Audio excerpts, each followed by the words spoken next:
Welcome to Founders Future, a podcast powered by Closers.io, where we dive into the journeys of innovative entrepreneurs and explore the road ahead for them and their companies. I'm your host, Ammar, and in each episode, we uncover the stories behind impactful ventures, the challenges faced along the way, and the strategies driving their future growth.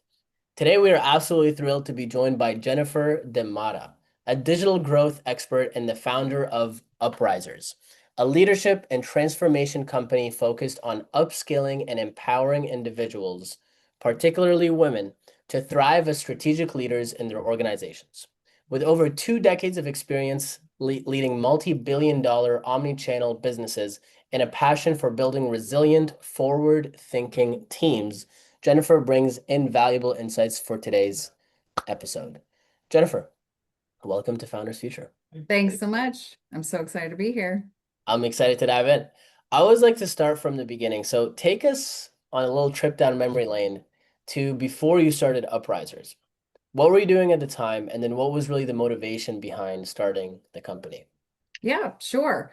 I don't know. I'll start far back and then I'll be as quick as I can about it. But I have about 20-ish years of being on the inside of mostly retail and brands. And I led the e-commerce and digital in a lot of places before anyone really understood what e-commerce and digital was. I was starting in e-commerce and digital in the 90s. Yeah. GetSertificates.com, Hey Needle. I moved on to bigger box retail, which was Office Depot, Sports Authority, the what's called the Best Buy of Europe, which is called Mm. Media Markt.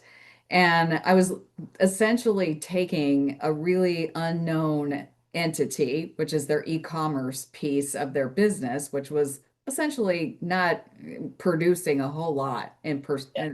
a percent of the total revenue of that company, and had to build a strategy, build a team, and build that business to get it to a point where it was actually a significant percentage of the business producing on the revenue and the profit side. And I Mm. kept doing that over and over again. I'd be at a company for 3-ish years with that kind of beginning state, which was more like a blank sheet of paper, Yeah. to an end state, which we got solid team. We're rocking and rolling. There's a significant amount of growth on both the top line and the bottom line. And then I get recruited to the next opportunity to build. And I really enjoyed that building. I really also took on these roles I never thought I would take on, which is educating the rest of the company on what e-commerce was, educating the Yeah. rest of the company on how meaningful it is to other pieces of the business, how Mm. meaningful it was to the stores of the business for Yeah. Office Depot, say, or Sports Authority, and how all these things actually, when they go together, the whole is greater than the sum of the parts. So in a lot of those places, I ran what we call the omni-channel function of the business. I would also develop that as well. And really educate all the way up, educate the CEO, the C levels on what is this thing called e-commerce or omni-channel, and how can it help us to grow the entirety of the business? Yeah. How can it help us acquire businesses? So I went from business to business, and that was from the 90s to 2017. I was at Blue Mercury at the time. I really did love that business, and that is a beauty business that was acquired by Macy's quite a while ago. So it's wholly owned by Macy's, and it's a really Yeah. successful beauty business, mostly on the East Coast. After that much time in corporate and doing this kind of building thing over and again, I thought, you know what? I don't want to just help one company at a time every 3 years. I'd like Yeah. to help many companies at a time. Yeah. And I want to start getting to the point where it was, so I put Blue Mercury on Shopify, and Shopify was not very well known at that point. In 2016, it was not a very known entity at the Yeah. time. And but I could see, okay, Shopify is really going to change the game here when it comes to e-commerce. It's going to open up the floodwaters, lower the barriers, make it so that a lot of people who want to create a product, a hard good that they want to sell, could actually set up a web business in no time flat and start selling it. Yeah. And I thought, how do I help there? Because I love to democratize an industry. I hate it when Amazons of the world are taking over. I want Yeah. to let's spread the love here. And so I went in 2017, I opened what I call DiMotta Consulting because I couldn't think of a better name. And, and that eventually translated into me guiding founders on how to lead better. And that was a piece of the puzzle to get them to grow their businesses. And of course, I love working with women because I want to see more women grow. I want to be a part of that equation where we can Yeah. help give women the confidence and the support to let them fly. Yeah. And so that's that piece of it. But then it eventually I was smart and I went out to smarter people than me and got a better name.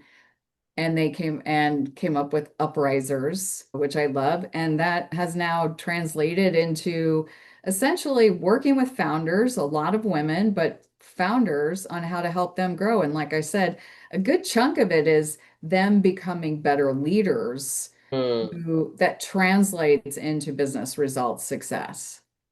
I love that. That's powerful. Thank you so much for sharing that whole story. I know it took a while, but it was totally worth it because then people get a full understanding of how you came to be where you are today. Let's fast forward to Uprisers. Walk me through who is your ideal customer? It sounds like it's mainly women founders, but really founders in general. And add or correct me if I'm wrong. And then what are the different offers and services that you provide? How do you actually work with them so they can grow and become better leaders? Yeah. And I should say that I also have a partner in crime now as Yeah. well. And he has got a fabulous background, and his name is Mark Brook. We actually work together at giftcertificates.com and Hayneedle. And many people that listen may not know what Hayneedle was, but they do know what Wayfair was. And Hayneedle was the leading competitor to Wayfair before it was sold in Yeah. 2016 to Walmart. And so Mark joined me a couple of years ago on this venture, and now we are partners on this whole thing. And we come with being operators of e-commerce businesses. So we're very focused on e-commerce growth or e-commerce founders. And I get a lot of women naturally as a part of my clientele, but we work with any kind of founder. And the reasons that people like to come to us is generally speaking, there's a point in time in your kind of business phases where you have proven some solid performance and solid demand for your product or set of products.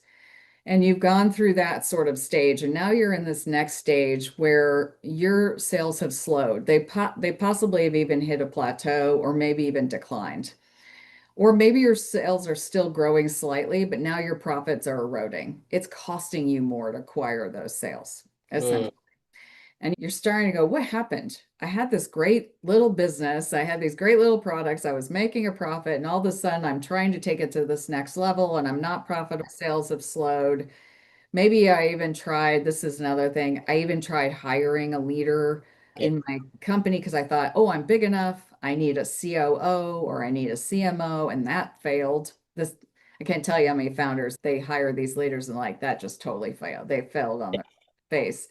And so now they're stuck in reality. And those are clients that come to us and say, I need you to help me get unstuck. How do I grow again? I want to get this thing to 100. We hear it all the time, $100 million. That's the new number these days. I want to get this thing to $100 million.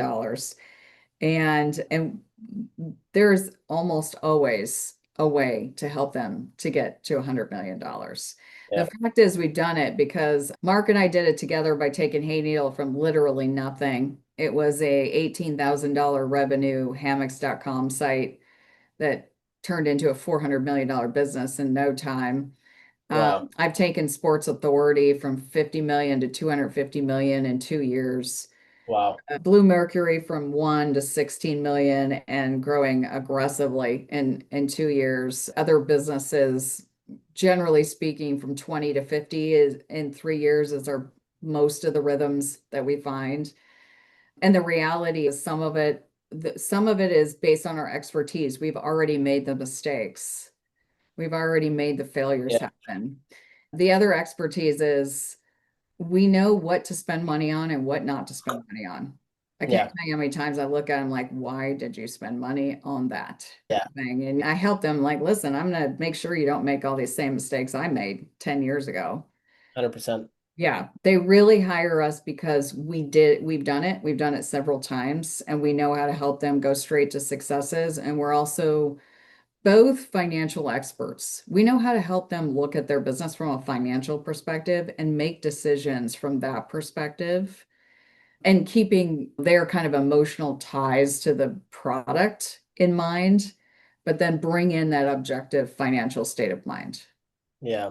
Very interesting. Walk me through just quickly, briefly, when you are working with these founders, what does a typical client engagement look like? Are you coming in getting some equity, or is it just like a consulting fee? What is Yeah, it's that? a great question.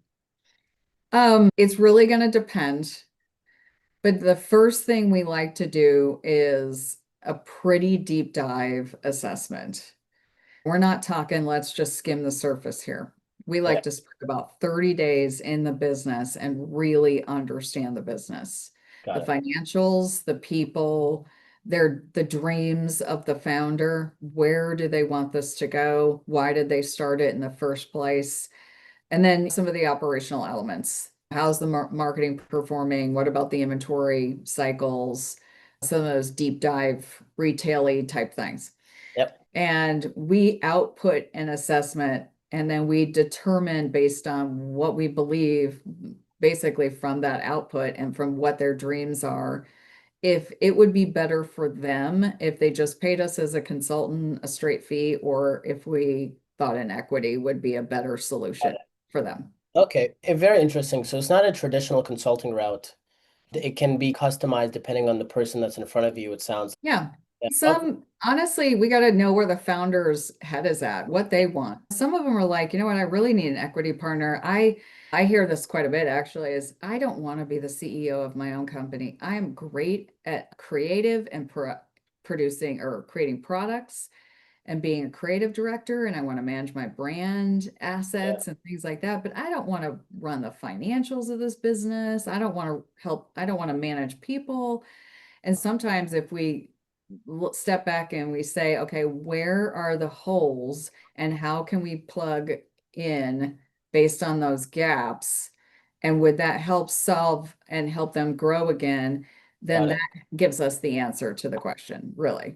That makes perfect sense. When it comes to client acquisition, I don't know if you would personally call them clients, but when it comes to bringing on more founders that you can help in this capacity, what does that lead generation marketing process currently look like? It's very referral based at this point in time because we have such a broad network. We've just been in this space for so long. Yeah, And founders know other founders in reality. One of the things we're looking at, because we have expertise, but now we've got founders with expertise. So we are taking a good look at how can we connect our founders together to learn from each other. And given we're in a space where we've said narrowly, we want to help e-commerce founders, maybe somewhere around this 5 to 25 million stage. And they have big dreams to get pretty big. They want to go somewhere in the 50 to 500 million place. We think that the founders could learn a lot from the founders as well. So we think there's some opportunity there. But yeah, acquisition wise, they know other founders, and yeah, it's often, hey, you know what? I work with this person. We try, we're not going to make this work every time, but we try really hard to stay. If we've got a founder in a certain space with in a certain category, we try to make sure that we don't have necessarily another founder in that exact category. Now, we're not talking broad categories. We're going to work with people in beauty and home decor and apparel and things like that. But if we go tighten down on that category and be specific, we're not going to want to take their greatest competitor and work with that. yeah, That's not something we're going to do. for sure. I'm Yeah. curious if you've ever thought about starting some sort of high-level mastermind where you Yeah. can bring these. That's what we're looking at is because again, I think we've created a set of, first of all, we have a framework that we use for our founders. So we're not willy-nilly walking in and just saying, we think you guys should do this and this. We have a framework, we have resources. I have a number of different resources around me that I can trust that I've used, and I don't have to worry they're going to just spend a bunch of money of our founders and then not produce results. Yeah. So we have a certain framework, and now that some of these founders really understand this framework, they can all work together to help each other grow. So yes, we've considered a mastermind as well. Yeah, I think that would be with given your background, I think that would absolutely crush. When you think about your vision and where you want to take the company, let's say over the next 12 months, are there any specific revenue targets or performance targets that Uprisors is aiming towards right now? Yes, we're very performance target oriented. I hesitate to say those publicly because I'm a big fan that Mark and I are gonna, we keep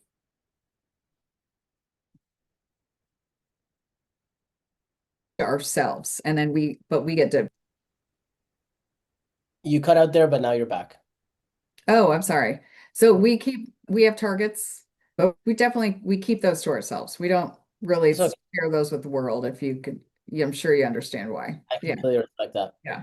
I guess if when you personally think about your targets, what do you feel are the biggest challenges you're facing to making those happen? Yeah, that's a great question. I think I'm always going to say that we could do a better job on outreach and business development. We Mm, do rely a lot on referrals, yeah. and I think it's the warmest lead you can get. It's a heck of a lot easier on both sides if you've got warm leads.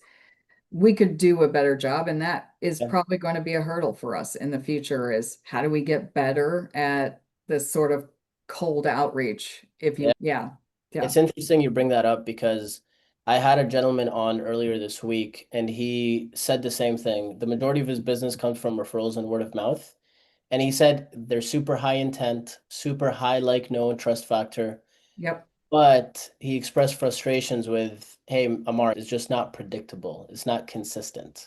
That's true. Sooner or later, for him, it dried up. So he had to approach other avenues. I'm curious if you've thought about potential avenues that you would approach. Yeah, we've thought about, first of all, I think a mastermind group actually could be a nice hook. I'm a big believer that if you're going to do a customer outreach, you've got to have a nice hook, not just say, these are all the things we do, but how can the client get immediate value? Like right off the bat. Yeah. So whether we offered webinars, and I'm a big fan of sharing knowledge. All day long, I'll share knowledge because I think it's all about the execution anyway. Some people are willing to execute and some people are not. The people willing to execute are probably going to succeed. But mastermind groups, webinars, deepening our newsletter, things like that, I think are going to be our ways to offer value and eventually get a whole new ring, an outer ring of new customers. 1000%. Especially because of your experience. The Hmm. numbers that you're throwing around, not many people can say that they've accomplished that. So Yeah. that is a very easy way to hook people in. I'm curious though, if you were to give advice to new entrepreneurs that are starting in 2025, maybe they're going into the e-com space, based off of all the experience that you've had so far, what are some words of wisdom, some pieces of advice that you would give new entrepreneurs in 2025? Yeah, it's funny. I just had this question, I don't know, a couple months ago, I think on a different podcast interview, and it is really hard, but what I like to say is never assume that anybody wants your product or service.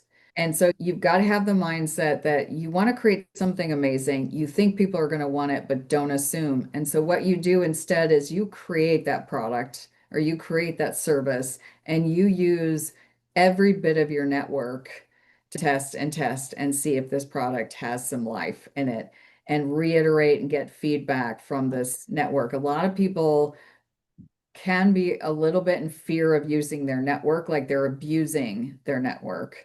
But the reality is that's who you always have to start with when you're Yeah. starting something new, no matter what it is. you've got to get the feedback, you've got to get the understanding of if you're going to have a worthy product or service in demand based on the network you've got. And that's probably where I would start because people in whether it's your LinkedIn network or your Facebook network or whatever, your email network, use it for that product or service so Yeah. that you can really put something out there. But before you even start, ask yourself, are you willing to go all the way if my network says this is an awesome product? This is amazing. I'd buy this all day long. Are you really willing to put the investment down? Are you really willing to put the time down? Because it takes a lot more time than people think it's going to take. And we're living in a world now where we all want to work 10 to 3 and no weekends and stuff like that. And I don't know what you think, but in reality, if you're going to start your own business, you're probably going to be working night and day. You are going to put your nose to the grind for sure. Yeah, 1000%. Especially when you're getting off the ground and building those systems, it's critical. It's Yeah. critical. Because you need to reach a point where you hit momentum, and it's hard to get there if you're not putting in tons of hours of work, especially in the beginning. Yep. For the people that are listening and they're interested in working with you, what is the best way for them to reach out? Yeah, I'm available on my email, Jennifer at Uprisors, uprisors.com, or they can text me at 720-800-2456. Either way, I'm pretty fast at responding. I'm all about having a conversation, and I'm happy to even just set up some time to have a good chat. There's always value in meeting with people, I believe. Yeah, I completely agree. Yeah. Jennifer, thank you so much for your time today. Thank Any, you. yeah, anytime. Any final words that you want to leave us off with before we wrap up? No, I've just thank you for taking the time with me. You asked great questions, by the way. Made me think a little bit about my own business, which is something I think all of us business owners need to do. We need to work a little bit more on the business than we do in the business. Even just this half an hour with you made me step back and go, wait a minute, am I doing the right thing here? Yeah, that's what I'm here for. So Awesome. that wraps up another insightful episode of Founders Future. To our listeners, if you enjoyed this episode, don't forget to check out uprisors.com. That's uprisors.com. Reach out to Jennifer. She was kind enough to give us her phone number. So that's huge. And obviously, don't forget to subscribe to Founders Future wherever you listen to your favorite podcasts. And if you're a business owner, and you're looking to scale your business and really enhance your sales and marketing efforts, visit closers.io to discover how we can support your growth journey. Until then, keep on climbing.